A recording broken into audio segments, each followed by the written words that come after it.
Good morning, class. Obviously, if you couldn't tell, I just woke up. That's why there's still bags under my eyes. But I'm really excited to share this. I feel like there's something that I just learned recently that I really enjoyed.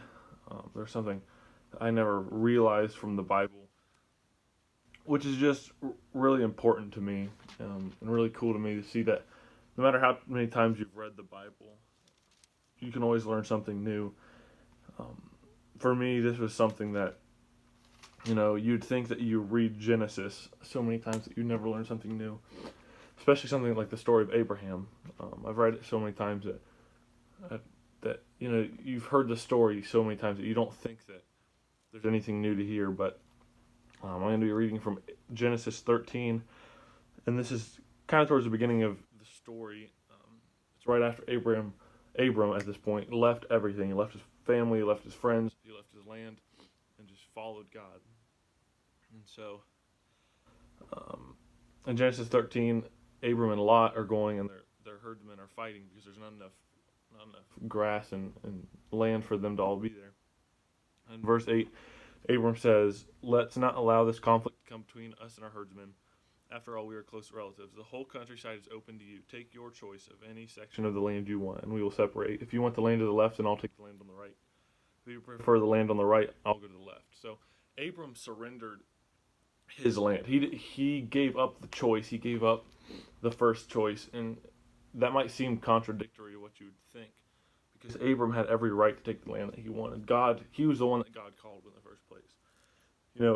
God was going to use him, and you would think that Abram would be selfish, and it wouldn't even look selfish to us if he took the land that was better, because God was calling him to be the leader of the new nation.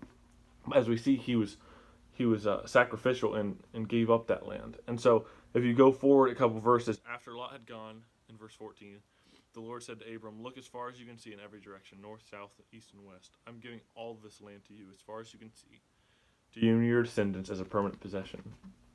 And when you read that so many times, it kind of just becomes in your head. Like, you obviously knew that Abram was inheriting all that land, but a couple weeks ago when I read that, it kind of just stuck with me.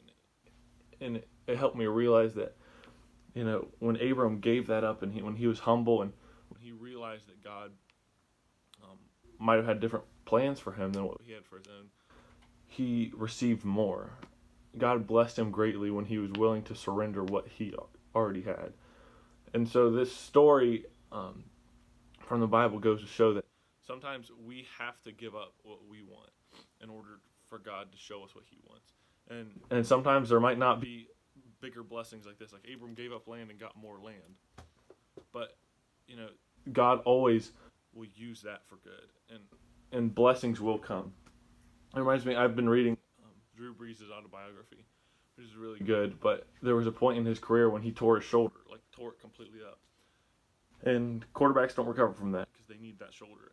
And so it's amazing because he's a Christian, and this book shows how his faith was made alive because of that injury, because he really had to rely on God and his wife and his friends, and he had to realize that his life wasn't about football. His life was about using football to glorify God, and he came to the realization that if he never played a snap of football again, he would be okay, because there was other things that God might want him to do. And so it was at that point when he gave it up that he suddenly started progressing better and better and better and getting closer to getting back on the field.